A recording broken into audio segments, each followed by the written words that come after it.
melawan nafsu supaya tidak maksiat itu sudah luar biasa, supaya lupa guyon sama temannya semalaman sampai subuh. Orang bermalam-malam jagungan sama teman asik itu kan perlawanan terhadap nafsu kita, syahwat kita untuk mungkin nikmati dugem di bar atau di tempat-tempat maksiat.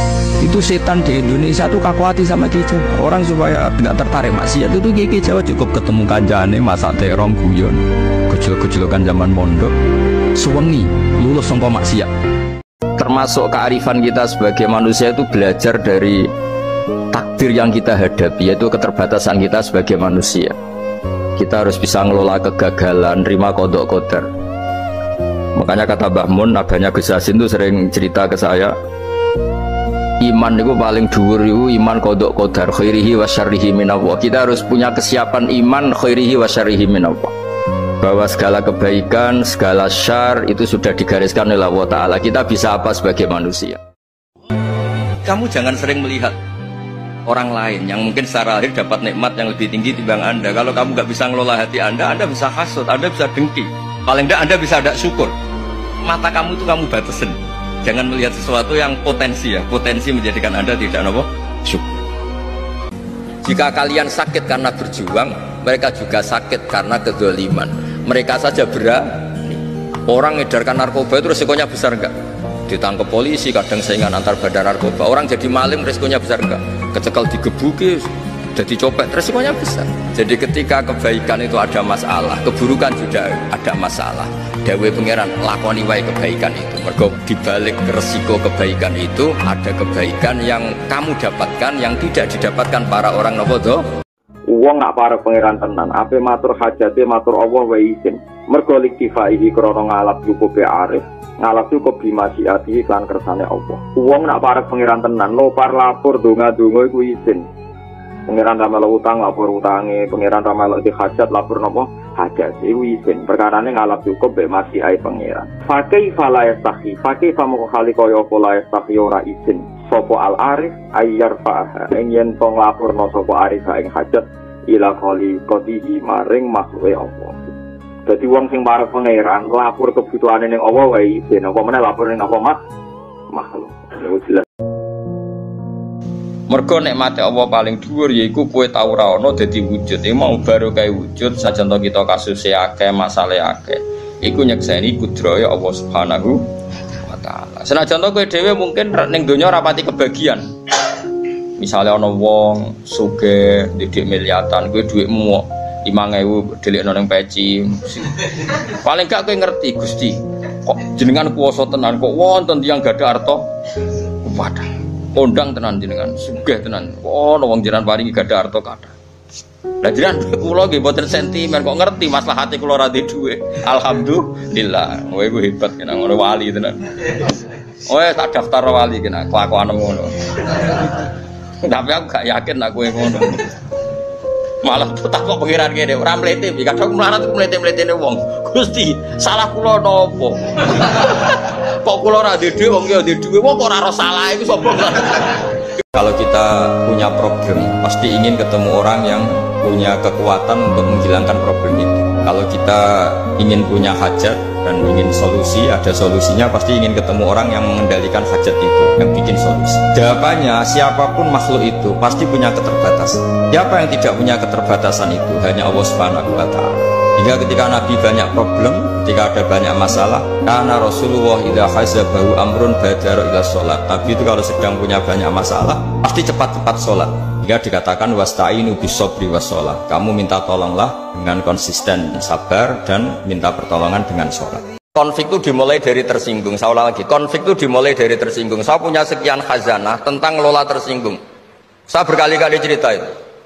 Suatu saat Imam Syafi'i didatangi orang, cium tangan, terus hormat. Setelah itu orangnya menghujat. Dilaporkan sama santrinya, itu orang yang tadi nyium engkau, di luar menghujat engkau, menghina engkau. Imam Syafi'i tertawa-tawa, baguslah saya wibawa, di depan saya agak berani. Enteng saja, dianggap enteng saja. Enggak kok, wah itu khianat, itu munafik, enggak. Alhamdulillah saya wibawa, buktinya di depan saya tidak berani. Diceritain lagi, orang separuh dari kampung ini gak suka jenengan Imam Syafi'i karena engkau terlalu ngendikan hak. Baguslah, kalau gak suka saya berarti gak ngutang saya. Yang masalah tuh yang suka-suka itu bisik-bisik minta-minta. Jadi dianggap enteng saja. Kalau Anda sudah bisa ngelola konflik seperti itu, ringan saja. Jadi satu orang punya rezeki itu harusnya bisa nanggung satu orang, dua orang bisa nanggung 4 orang. Artinya kan kita biasa kan misalnya konco akrab, sing sitok orang ditanggung temannya. Satu keluarga yang kerja 2, satu rumah makan semua. Karena normalnya memang rezekinya orang satu itu bisa menghidupi orang 2, orang 3, orang 4. Yang kacau menurut agama adalah apa? Jatah yang 4 tindak nong sitok itu mulai merusak kan langsung. Nah sekarang banyak orang rakus gitu. Wong sak nampan kok tindak wong loro. Iku mulai rusak iku. Paham yo? Wetenge lo dididik, paham. Bisa muga-muga terus pura pangeran. Nah bayangkan kalau itu pejabat, apa kerakusan terhadap aset negara harusnya menyebar terus dikuasai 1-2 orang, kayak apa kacaunya apa dunia ini. Dari dulu tuh Islam menyarankan supaya hidup itu sederhana. Warung donya kuwaco anggur wong ra sederhana. Warung ono kekacauan ini lagi menyarankan hidup sederhana. Jadi cara santri cara kene kan yes biasa urip apa. Jangan keluar kalau enggak penting. Dari awal Islam ngajarno min husni islamil mar'i tarkuhu malayan. Kok malah lagi roh saiki. Piye kok terlambat ilmune. Kita ini tahu mulai dulu pun. Pemene bagi sira di 2 ape metu opo. Sira di opo santeng ae no. Niku ora usah dilarang wis ora kelar apa metu. Paham ya, tapi mulai dulu kan kalau kita diumumkan jangan keluar kalau tidak penting. Dari itu dulu ajaran kita kan sebaik-baiknya Islam meninggalkan yang tidak penting. Serasa diwarai yang suhune mulai cilik suhune.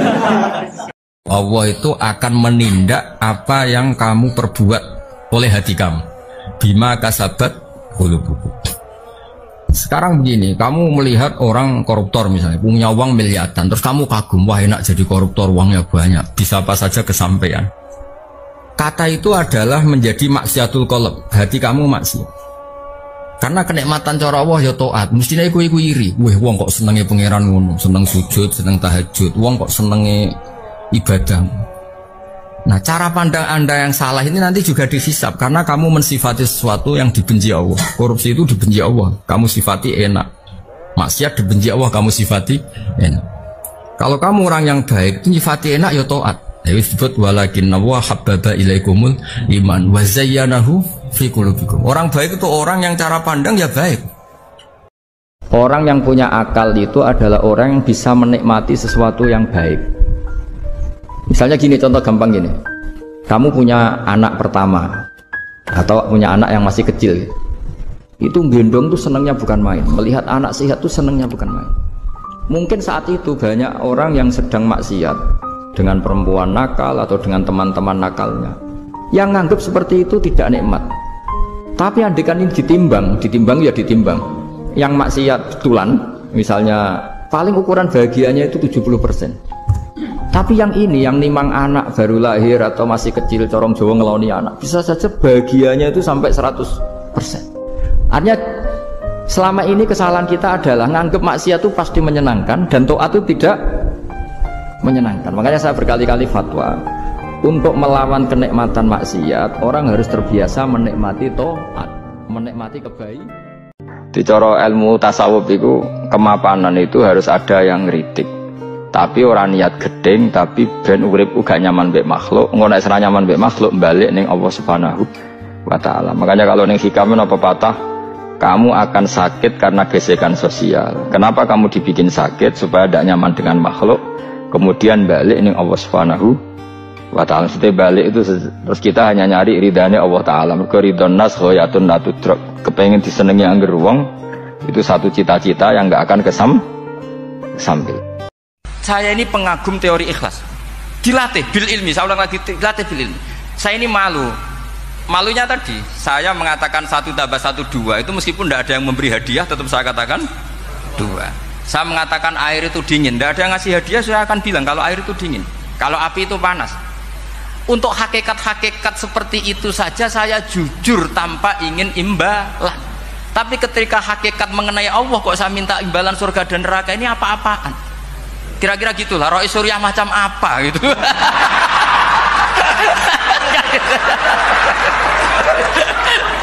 saya kira demikian. Assalamualaikum warahmatullahi wabarakatuh. Waalaikumsalam warahmatullahi wabarakatuh. Kalau mencintai Allah itu dengan mencintai manusia itu beda. Aturannya juga beda. Kata para ulama, kalau Allah itu suka kalau dimintai. Tapi kalau kamu mencintai seseorang, kamu sering minta, wah itu istaqballahu minna.